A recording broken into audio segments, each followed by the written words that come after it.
through the numerous sources, articles, and videos catering to the rarity of the INFJ personality type, it's fair to say that there tends to be a biased view of who this personality type really is. Clever, intuitive, and unique.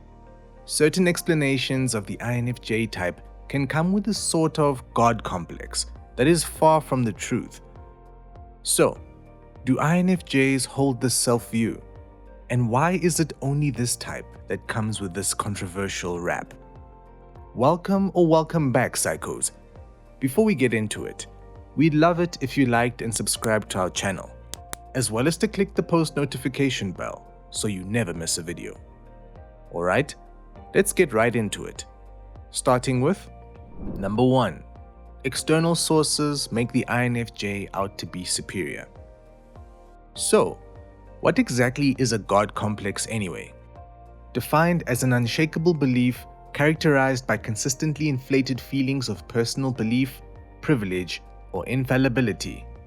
People who carry themselves with a God complex tend to speak of their personal opinions as though they were unquestionably correct, regardless of evidence saying otherwise. Often viewed as a part of narcissistic personality disorder, this inflated sense of self can make the individual seem arrogant and closed-minded. So, how does this unfitting description relate to the INFJ? Well, the rarity and uniqueness that comes with the INFJ personality type often creates a stigma of being better than other types. With articles and videos titled "Why INFJs Are Superior to Others" and "Was Jesus Christ an INFJ Personality Type?", it's fair to say that being typed as an INFJ can result in an expected ego boost. However, ironically, it's often everyone but the tried and true INFJs that come to this unfortunate conclusion. Seen as this unicorn-esque, faultless type, we can't blame others for thinking this type must come with a sense of inflated self-image. Number 2. INFJs are both highly critical and unaccepting of criticism. One of the main qualities of a God-complexed individual is often found in how they criticize others yet remain closed off to the criticisms of others. With such high self-expectations and a sense of idealism surrounding the performance of others in certain situations, INFJs certainly do have a habit of either criticizing those they love directly or thinking critical thoughts of the people around them. Although these critical thoughts come from their never-ending evaluation and problem-solving processes that happen in their minds, their genuine intentions are often misled as them being a know-it-all. An INFJ's critical comments can be even more hard-hitting for some people, as it often comes with an underlying truth that the other person has intentionally shied away from accepting. Luckily, or unluckily, the INFJ knows exactly how it feels to not want to accept criticisms. Ironically, despite their overhaul of critical thoughts towards both themselves and others, INFJs can be completely thrown off guard both mentally and emotionally when criticized by someone else. Since they are already so hard on themselves, a simple constructive comment can be the straw that breaks the camel's back, often leading them to retreat and self-chastise. Number 3. INFJs do, at times, assume they are smarter than others. Apprehensive to take the advice of others, the INFJ personality type does in fact believe that they know what's best for themselves. However, this intuitive personality type's self-opinion when it comes to their own intelligence tends to go far beyond not taking the advice of others. In fact, although the INFJ is sincerely humble at heart, deep down, they can't help but to deem themselves as more clever than the average person.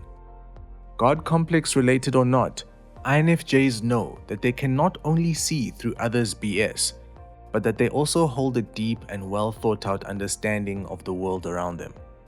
Through their introverted intuition and thinking functions, they are inevitably gifted with extremely complex evaluation and observation skills.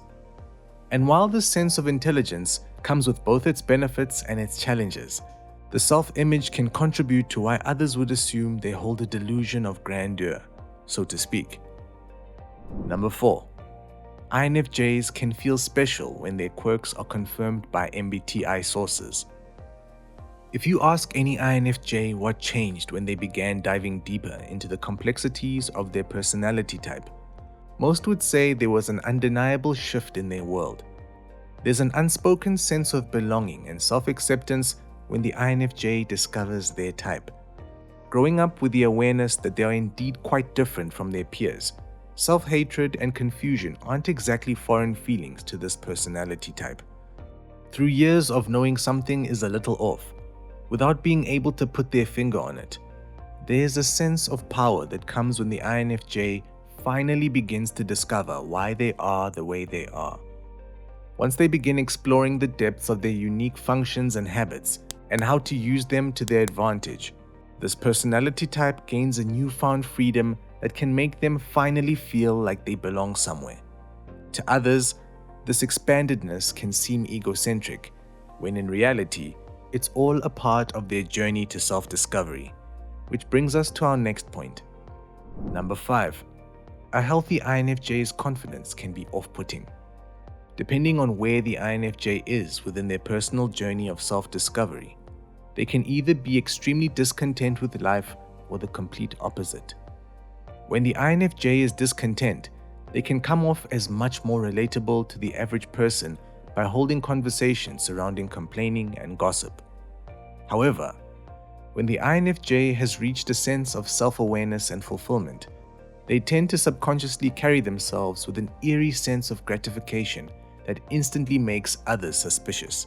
With contagious kindness and an unwavering, unbothered attitude, their demeanor can cause doubt within others, leading them to wonder if it's all a front. Not to mention, this confidence and self-assuredness can result in interactions or conversational topics that other people who aren't on the same wavelength find difficult engaging in. And while the INFJ isn't purposefully trying to rub their happiness in people's faces, the aura of ease they project can cause some serious judgments and assumptions of the INFJ's character. Number 6.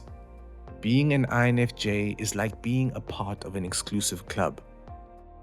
When exploring the ground of the MBTI theory, you'll notice there's a specific focus on the INFJ personality type.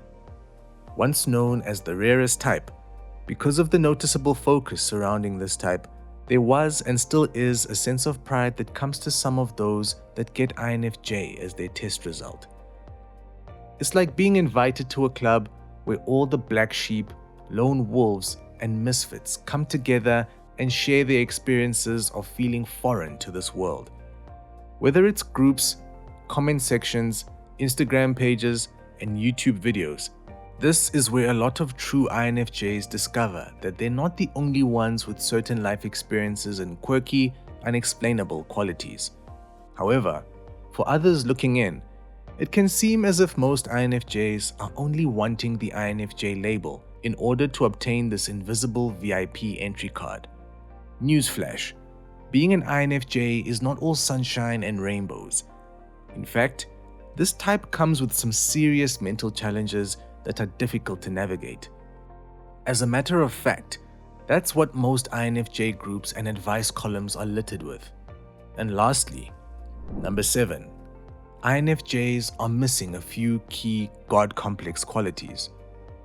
Overall, to be given the label of having a God complex isn't something to playfully throw around. As we mentioned, having a clinically diagnosed quality of a heightened sense of self can be a key attribute to an overall personality disorder, such as being a narcissist or sociopath.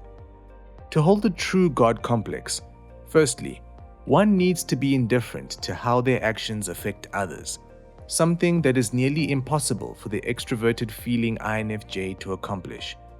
INFJs are always thinking about the future consequences of their actions and how they affect everyone involved, even if it means avoiding boundaries and putting themselves last. Secondly, to have a God complex, one needs to believe that they are entitled to special treatment or privileges. For the humble INFJ, who much rather stay out of the limelight, special privileges and treatments are far from how they prefer to be respected. INFJs not only want to be treated the same as everyone else, regardless of their position, but they even tend to feel uncomfortable when taking due credit to their accomplishments.